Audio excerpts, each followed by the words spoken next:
بسم اللہ الرحمن الرحیم۔ شب بارات کے حوالے سے اکثر ساتھی پوچھتے ہیں، تو یہ چند باتیں اب یاد رکھیں۔ بہت سی لوگوں نے کچھ رسومات بنا لی ہے اس حوالے سے، مختلف قسم کے لوگ کھانا پکاتے ہیں، پتہ نہیں کیا کیا کرتے ہیں، لیکن چونکہ اکثر احادیث میں اس کی فضیلت ملتی ہے، اور اگرچہ وہ احادیث ضعیف ہے لیکن کثرت کی وجہ سے ان پر اعتبار کیا جا سکتا ہے۔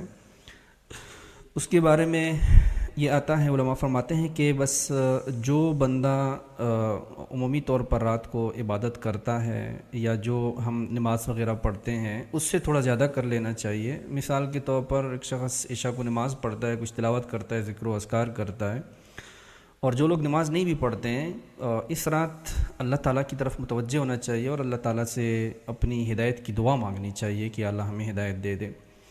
تو بس اس رات تھوڑا سا زیادہ کر لیں، تھوڑی زیادہ تلاوت کر لیں، تھوڑے زیادہ نوافل پڑھ لیں، تھوڑے زیادہ اللہ کو یاد رکھیں، یاد کریں، اور اللہ سے دعائیں مانگیں۔ کافی دیر اللہ سے دعائیں مانگے، اخلاص کے ساتھ اللہ سے دعائیں مانگے، یا اللہ ہماری جو پچھلی زندگی گزر چکی ہے اس پر ہم توبہ تائب ہیں، جو گناہ ہم سے ہوئے ہیں وہ ہمیں معاف فرما دیں، اور آئندہ کی زندگی ہمیں ایسی زندگی عطا فرمائے جو تیرے اور تیرے رسول صلی اللہ علیہ وسلم کی مبارک زندگی کے مطابق ہو۔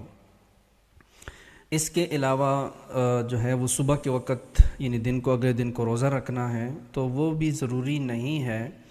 اس حوالے سے جو حدیث ہے وہ انتہائی ضعیف ہے، علماء نے اسے ناقابل عمل قرار دیا ہے کہ اس پر عمل جو ہے وہ نہیں کرنا چاہیے۔